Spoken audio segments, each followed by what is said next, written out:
Hello everyone, today we are going to discuss the chapter that is capital budgeting overview.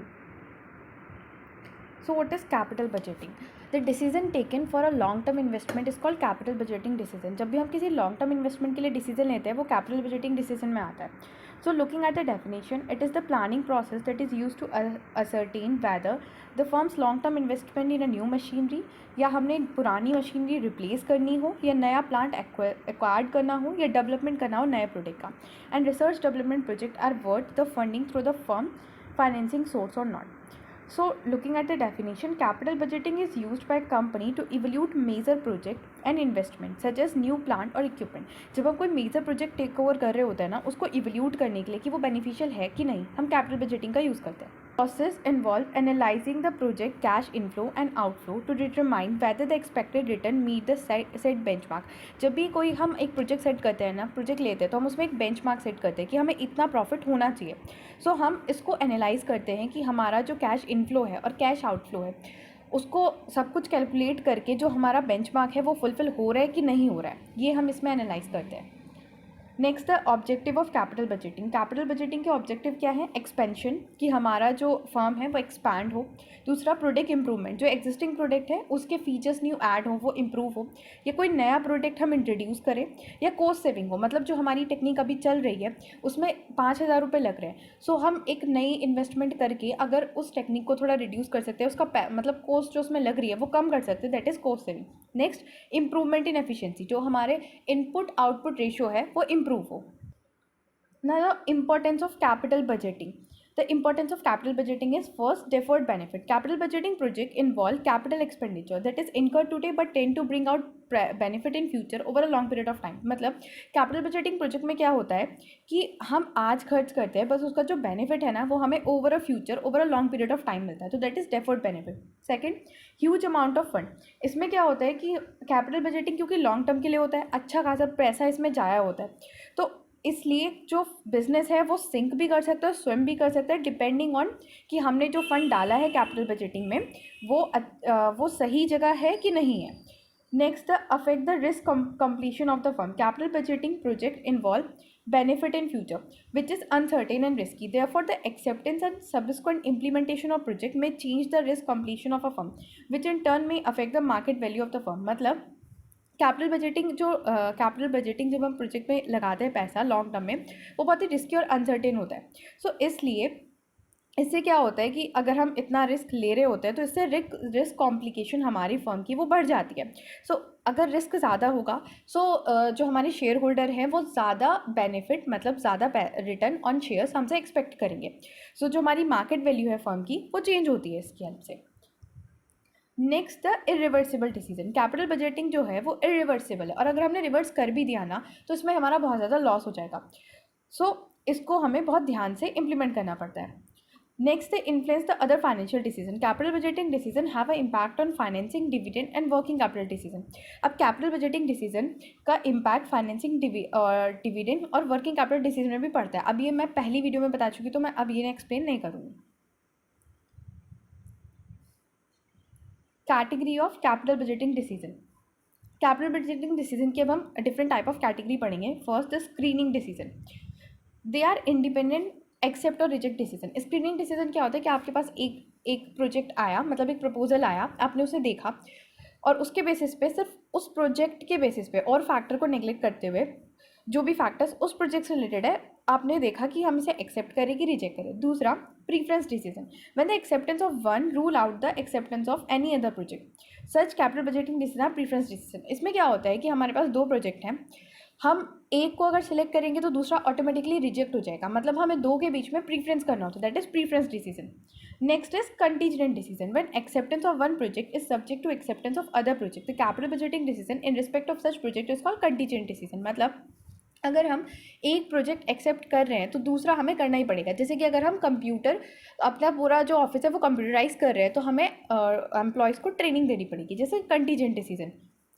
Next the capital rationing decision. A situation of capital rationing arise when there are several independent profitable project to choose within limited fund. इसमें क्या होता है कि हमारा fund limited होता है और हमारे पास 4 प्रोजेक्ट आए हैं, तो हमारा फंड जो है वो सिर्फ 3 बेस्ट में लग सकता है. सो हम उन चारों में से 3 बेस्ट को देखेंगे और उनमें अपना फंड डालेंगे, that is capital rationing decision.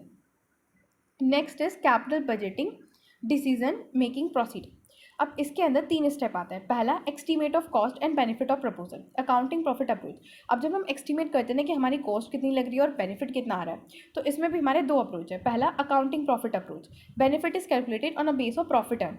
हम यहाँ बेनिफिट कैलकुलेट करते हैं कि हमने कितना प्रॉफिट इनका है उसके बेसिस पे, लेकिन इसकी ना कुछ लिमिटेशन है। First, highly subjective. ये हाईली सब्जेक्टिव है क्योंकि जो भी अलग अलग फर्म अलग अलग अकाउंटिंग पॉलिसीज़ लगाते हैं, जिसकी बेसिस पे जो प्रॉफिट अर्न होता है वो हर फर्म का अलग होता है। Ignore the time value of money, ये हमने पहले भी पढ़ा था कि profit time value of money को इग्नोर कर देता है। measure of accrual basis, example sales and expense are recorded for a period in which they occur instead of period in which they are paid। accrual basis का मतलब होता है कि जब वो मिला है एक्चुअल में, हम तब रिकॉर्ड नहीं करते हैं, जब अकॉर्डिंग टू अकाउंटिंग उसकी एंट्री होनी है हम तब रिकॉर्ड करते हैं। सो सेल्स एंड एक्सपेंस हम रिकॉर्ड करते हैं उस पीरियड में जिसमें वो ऑकर हुए हैं इंस्टेड ऑफ जिसमें वो पेड हुए हैं। So that is accrual basis. Next is हमारा cash flow approach, benefit is computed and a base of cash inflow and cash outflow. यहाँ पे हम बेनिफिट तब कैलकुलेट करते हैं कि जब कैश इनफ्लो हुआ है, कैश आउटफ्लो हुआ है, और यही अप्रोच हम पूरे आगे टर्म्स में यूज़ करने वाले हैं। By applying a lower discounting factor, earlier year cash flow as compared to the later year cash flow, the time value of money is standard recognized and built into the capital budgeting।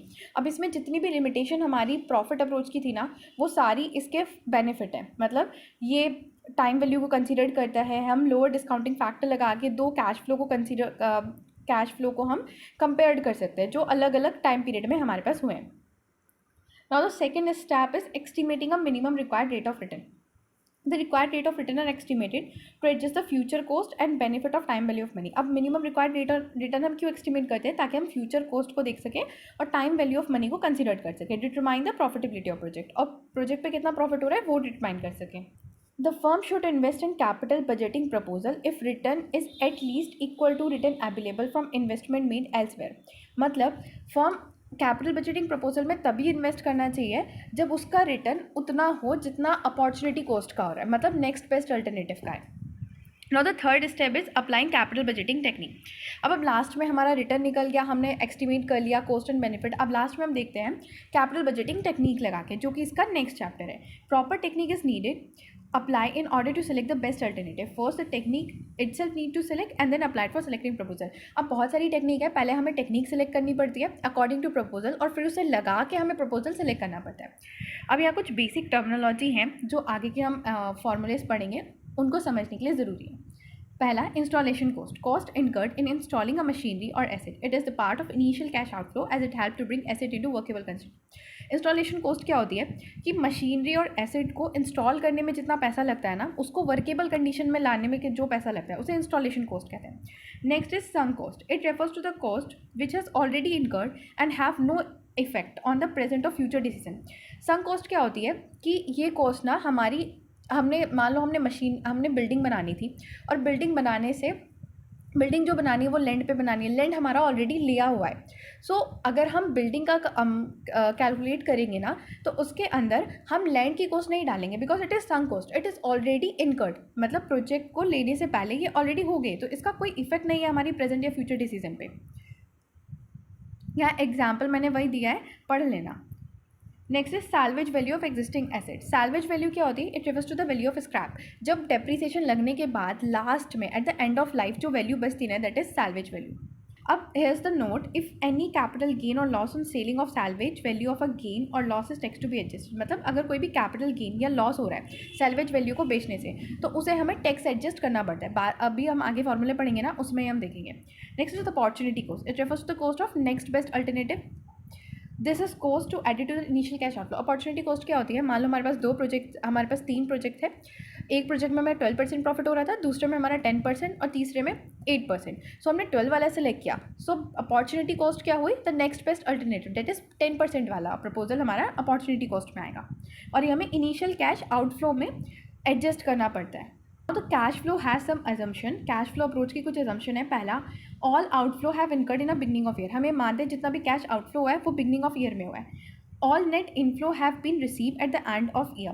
जितना भी net inflow हुआ है ना, वो at the end of year हुआ है, और अगर ये अजम्पशन ट्रू नहीं होती ना, तो हम उस हिसाब से एडजस्टमेंट कर देते हैं। फॉर्मूले हैं first is cash flow associated with a proposal. अब एक प्रपोजल से जो कैश फ्लो आइसोसिएट होते हैं हम उनको समझते हैं। सबसे पहले हमने क्या पढ़ा था असम्पशन में कि कैश आउटफ्लो हम देखते हैं। सो वो स्टार्टिंग में ही होती है, तो इनिशियल कैश आउटफ्लो या इनिशियल इन्वेस्टमेंट, उसके अंदर आता है कॉस्ट ऑफ फिक्स्ड एसेट जो हम एसेट खरीद रहे हैं, दूसरा इंस्टॉलेशन कॉस्ट जो अभी मैंने ऊपर समझाया, minus cell of old asset. अब अगर हम नई एसेट ले रहे हैं तो ओल्ड एसेट तो हम बेचेंगे ही ना, उसकी तो कोई ज़रूरत नहीं है, तो हम उसे माइनस कर देते हैं। Tax paid on capital gain. अब हमने स्क्रैप वैल्यू जो थी, मतलब सेल्स ऑफ ओल्ड एसेट हमारा स्क्रैप वैल्यू का, उसे हमने बेचा, अगर हमें उस पर कोई गेन हुआ है सो हम उस पर टैक्स पेड करेंगे, वो हम इसमें ऐड कर देंगे। और अगर हमने कैपिटल लॉस हुआ है सो उसका टैक्स हमारा सेव होगा, हम वो माइनस कर देंगे। प्लस अपॉर्चुनिटी कॉस्ट जो ऊपर एक्सप्लेन कर दिया है। Additional working capital. Additional working capital क्या होती है कि अगर वो नई मशीनरी आई है उसकी वजह से अगर उससे आइसोसेट होके कोई अगर वर्किंग कैपिटल का हमारा एक्सपेंडिचर आ रहा है, so that is additional working capital, और वो भी क्योंकि स्पेसिफिक टू द एसेट है, इसी एसेट की वजह से वो हुई है, तो हम इसमें वो ऐड करते हैं। Next is subsequent inflow and outflow of cash. अब बाद के टाइम पे जो भी इनफ्लो या आउटफ्लो होता है कैश का, उसे हम कैसे कैलकुलेट करते हैं। पहला जो सेल्स हुई हमारी, minus variable cost, minus fixed cost, minus depreciation, minus tax. अब ये जो भी आया ना, इससे हमारा आ गया नेट प्रॉफिट। अब इससे नीचे वाले फॉर्मूले में मैंने डायरेक्टली नेट प्रॉफिट दिया है, मतलब ये जो सारा काम है, sales minus variable cost minus fixed cost minus depreciation minus tax, ये ऑलरेडी सब करके हमारा नेट प्रॉफिट आ गया। फिर हम इसमें डेप्रिसिएशन ऐड करते हैं, वो इसलिए ऐड करते हैं क्योंकि नॉन कैश एक्सपेंस है, और कैपिटल एक्सपेंडिचर अगर कोई हुई है तो हम उसे माइनस कर देते हैं। अब सेम चीज़ यहाँ पे लिखी है कि हमने नेट प्रॉफिट लिख दिया, प्लस डेप्रिसिएशन इसमें ऐड कर दिया, प्लस इंटरेस्ट। अब इंटरेस्ट हमारा टैक्स एडजस्टेबल होता है, तो हम इंटरेस्ट को टैक्स एडजस्ट करके तब लिखेंगे, और कैपिटल एक्सपेंडिचर इफ एनी। अब टर्मिनल कैश इनफ्लो क्या होता है। अब जो भी हमारी मशीनरी है ना, लास्ट में हम उसे सेल करेंगे तो उसकी स्क्रैप वैल्यू आएगी, सो वो हमारी टर्मिनल कैश इनफ्लो होती है कि end of the life of machinery. तो इसमें क्या है, सेल ऑफ फिक्स्ड एसेट। अब अगर सेल हुई है, अगर कोई भी कैपिटल गेन हुआ है तो उस पर टैक्स, अगर कोई भी कैपिटल लॉस हुआ है तो उस पर टैक्स हमारा प्लस और माइनस मतलब एडजस्ट होगा। और जो working capital specific to this asset थी, अब एसेट बिक रही है तो वो वर्किंग कैपिटल भी रिलीज हो जाएगी, तो हम उसे ऐड कर देते हैं। अब कैपिटल बजटिंग डिसीजन की कुछ अजम्पशंस हैं। Certainty with respect to cost and benefit. It is assume that accurate forecast of cost and benefit of proposal is available for entire economic life of proposal. हम ये मानते हैं जब भी हम कैलकुलेट करते हैं कि हमारे पास एक्यूरेट फोरकास्ट है सारे कॉस्ट और बेनिफिट ऑफ प्रपोजल का, पूरी इकोनॉमिक लाइफ, मतलब मशीनरी की पूरी इकोनॉमिक लाइफ के प्रॉपर जो कॉस्ट और बेनिफिट है उसका प्रॉपर एस्टिमेशन हमारे पास है। प्रॉफिट मोटिव, हम ये सब जो कर रहे हैं ना, हम नॉन प्रॉफिट मोटिव से नहीं कर रहे हैं, इनका हमारा जो प्राइमरी ऑब्जेक्टिव है वो is to increase the profit of the firm. Next, no capital rationing. It is assume, हमने ऊपर बढ़ा कि what is capital rationing decision, तो कैपिटल रेशनिंग मैंने समझा दिया है। अब नो कैपिटल रेशनिंग मतलब हम ये मानते हैं कि कोई भी स्कैसिटी नहीं है फंड की, which refers to no capital rationing. Now there are some of the principles which need to be considered while calculating a numericals. First, the consideration incremental cash flow. If there is no existing activity, direct cash flow constitute the relevant cash flow for decision purpose. Independent cash flow, अगर हमारे पास कोई भी existing asset नहीं होती है so हम क्या करते हैं, डायरेक्ट लेते हैं। लेकिन अगर हमारे पास existing asset होती है तो हम उसका incremental cash flow लेते हैं। Adjustment for depreciation the non cash item to determine the cash flow on tax basis. हम क्या करते हैं, हम एडजस्टमेंट करते हैं डेप्रिसिएशन का और नॉन कैश आइटम्स का, क्योंकि वो टैक्स डिडक्टेबल होते हैं, और आफ्टर टैक्स बेसिस पे हम उसे एडजस्ट करते हैं। थ्योरी लिखी है, पढ़ लेना, रोक के video. Certain the tax impact on capital gain और capital loss on it salvage value. मैंने अभी बताया अगर कोई भी कैपिटल गेन होता है या कैपिटल लॉस होता है उसको हम टैक्स एडजस्ट करते हैं। During a sale of salvage value of an asset, if there is capital gain incurred it must be adjusted for a tax to find the cash flow. अब यहाँ पे ना 3 चीज़ दे रखी है। Cash flow for disposal of asset, अगर disposal value minus tax liability on profit, cash flow from disposal of asset, disposal value plus tax saved on loss. मतलब ऊपर से जो था ना वही सारी चीज़ें एक्सप्लेन करी है कि जो भी डिस्पोजल वैल्यू है उसमें से tax liability on profit minus कर दो अगर प्रॉफिट हुआ है तो, अगर लॉस हुआ है तो टैक्स सेव्ड हमारा ऐड होगा, और अगर कुछ नहीं हुआ है तो disposal value of asset as it is रहेगी। Next, ignore the sunk cost. Sunk cost ऊपर समझा दिया है, हमें बस इसे इग्नोर करना होता है। अपॉर्चुनिटी कॉस्ट इंक्लूजन प्रिंसिपल, ये सिंपल ये कहता है क्योंकि अपॉर्चुनिटी कॉस्ट क्या होती है बता दिया है, इसको हमें ऐड करना होता है while calculating a cash flow. Interest exclusion principle ये कहता है कि interest payment on borrowing for finance project उसको हम कंसिडर नहीं करते while calculating a cash flow for a investment. तो इसलिए जब भी हमारे पास प्रॉफिट आफ्टर टैक्स दिया होता है हम उसमें डेप्रिसिएशन ऐड करते हैं और इंटरेस्ट ऐड करते हैं, और इंटरेस्ट को टैक्स रेट से एडजस्ट करके तब ऐड करते हैं, जो कि ऊपर फॉर्मूले में मैंने बताया। Corporate charge in working capital, any change in a working capital need to be adjust while calculating cash flow और इनफ्लो। जो भी वर्किंग कैपिटल में चेंज आता है ना, जो कि ऊपर भी फॉर्मूले में हमने देखा था, हम उसे एडजस्ट करते हैं। Include the direct linkage, direct linkage का मतलब होता है जो मतलब साइड इफेक्ट है प्रोजेक्ट के, कि अगर हमने एक नई मशीनरी खरीदी है तो हमने ओल्ड मशीनरी सेल करी होगी। अब ओल्ड मशीनरी से जितनी भी चीज़ें बन रही थी, मान लो ओल्ड मशीनरी हमारी 4 क्वांटिटी बना रही थी और न्यू मशीनरी हमारी 6 बना रही है, सो डिफरेंस सिर्फ 2 क्वांटिटी का है, तो ये एडजस्टमेंट हमें करना पड़ेगा।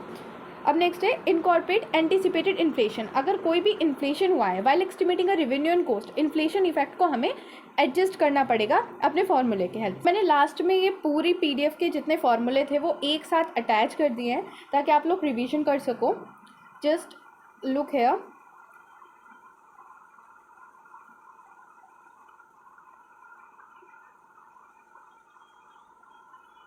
So that's all for today. Thanks for watching. Hit the like button and do subscribe.